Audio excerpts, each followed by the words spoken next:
Hi అండి. నమస్తే. Welcome back to Shannu's kitchen. Shannu's కిచెన్‌లో ఇవాల్టి రంజాన్ ఇఫ్తార్ రెసిపీస్ వచ్చేసి veg mix pakoda and Musk melon milk shake. ఈ రెండు ప్రిపేర్ చేసుకోవడం కూడా చాలా ఈజీ.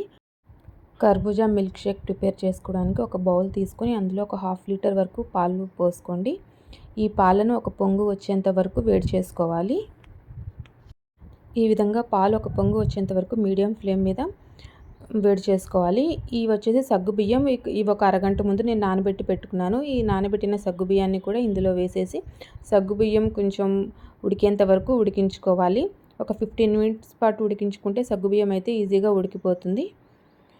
ఈ విధంగా ఉడికిన తర్వాత ఇప్పుడు ఇందులో పంచదార వేసుకోవాలి. నేనైతే 1/3 కప్ పంచదార అయితే వేసుకున్నాను. మీ రుచికి సరిపోయినట్టు ఎక్కువ తక్కువ చేసుకోండి. నాకు 1/3 అయితే సరిపోయింది. పంచదార కరిగేంత వరకు ఒకసారి బాగా ఉడికించుకొని స్టవ్ ఆఫ్ చేసేసి పక్కన పెట్టేసి కొంచెం చల్లారేంత వరకు ఈ విధంగా కలుపుతూ ఉండాలి, లేకపోతే కొంచెం గట్టి పడుతుంది. ఇప్పుడు వచ్చేసి ఈ కర్బూజా పైన పీలంతా తీసేసి మధ్యలో గింజలు మొత్తం తీసేసి ఈ విధంగా చిన్న ముక్కలుగా కట్ చేసుకోవాలి. వీటన్నిటిని మిక్సీ జార్లో వేసుకోవాలి. ఇందులో 1 కప్పు వరకు వాటర్ కూడా పోసుకోవాలి.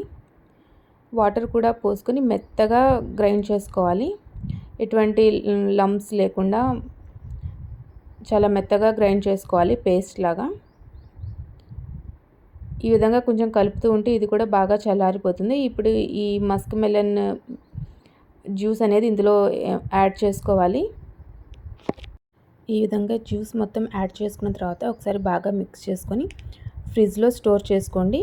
1 అవర్ పాటు ఫ్రిడ్జ్లో పెట్టుకుంటే చల్లదనం వచ్చేసి మనం తాగడానికి చాలా కూల్గా చాలా బాగుంటుంది.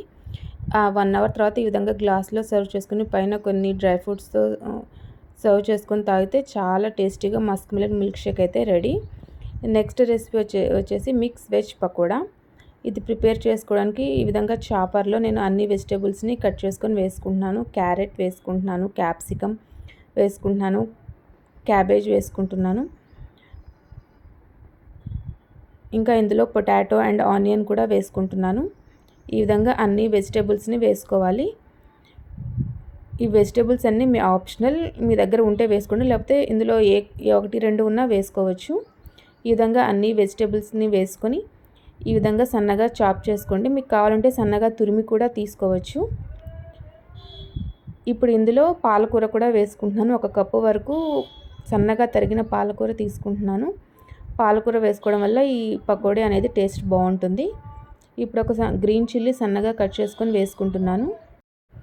వెజిటేబుల్స్ అన్నీ వేసుకున్నాక ఇప్పుడు ఇందులో రుచికి సరిపడా ఉప్పు వేసుకోవాలి, కొంచెం పసుపు వేసుకోవాలి, 1 టీ స్పూన్ వరకు కారం వేసుకోవాలి, 1/2 టీ స్పూన్ జీరా పౌడర్ వేసుకోవాలి, 1/2 టీ స్పూన్ ధనియా పౌడర్ వేసుకోండి, 1/2 టీ స్పూన్ చాట్ మసాలా వేసుకోండి. చాట్ మసాలా లేకపోతే ఒక 1/2 నిమ్మరసం వేసుకోండి. ఒక 1/2 టీ స్పూన్ వచ్చేసి అజ్వాన్ వేసుకోండి, వాము. ఇప్పుడు ఒక 2 టేబుల్ స్పూన్ల వరకు బియ్యం పిండి వేసుకోండి. ఒక 4-5 టేబుల్ స్పూన్ల వరకు శనగపిండి వేసుకోండి. ఈ విధంగా వేసుకొని అన్నిటినీ బాగా మిక్స్ చేసుకోండి. ఇందులో ఎటువంటి వాటర్ అయితే యాడ్ చేయాల్సిన అవసరం లేదు. నాకైతే ఎటువంటి వాటర్ అవసరం పడలేదు. ఈ వెజిటేబుల్స్లో ఈ పాలకూరలో ఉన్న వాటర్తోనే నాకు మంచిగా డవ్ అయితే ఫామ్ అయింది. నేను ఇందులో ఎటువంటి వాటర్ అయితే యాడ్ చేయలేదు. ఈ విధంగా ఒక 5 నిమిషాల పాటు బాగా మిక్స్ చేసుకోండి. చివరిగా కొంచెం అల్లం వెల్లుల్లి పేస్ట్ వేసుకోండి. ఈ శనగపిండి అనేది ఈ వెజిటేబుల్స్ కన్సిస్టెన్సీని బట్టి ఎక్కువ తక్కువ ఉంటుంది. నాకు సరిపోకపోతే ఇంకొంచెం అయితే యాడ్ చేసుకున్నాను. ఈ విధంగా ఒక 5 నిమిషాల పాటు బాగా మిక్స్ చేసుకుంటే మనకి డవ్ అనేది ఫామ్ అవుతుంది.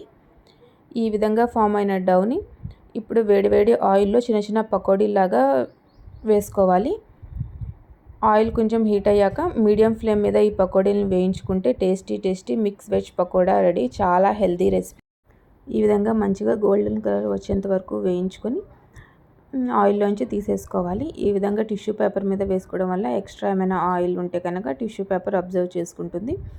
అంతేనండి. అదేవిధంగా అన్ని పకోడీలని ఈ విధంగా వేసుకోవాలి. ఇది ఈవినింగ్ ఇఫ్తార్గా కానీ పిల్లలకి నార్మల్ టైంలో స్నాక్స్గా కూడా పెట్టొచ్చు. చాలా హెల్తీ రెసిపీ. అన్ని వెజిటేబుల్సే ఉన్నాయి కాబట్టి ఈజీగా పెట్టొచ్చు. పిల్లలు కూడా చాలా ఇష్టంగా తింటారు. వెజిటేబుల్స్ తినని పిల్లలకైతే ఇదొక మంచి స్నాక్ ఐటమ్ అని చెప్పొచ్చు. ఇవాల్టి మా ఇఫ్తార్ రెసిపీస్ కనుక మీకు నచ్చినట్టయితే షన్నూస్ కిచెన్ని లైక్ చేయండి, షేర్ చేయండి అండ్ సబ్స్క్రైబ్ చేయండి. Thank you for watching.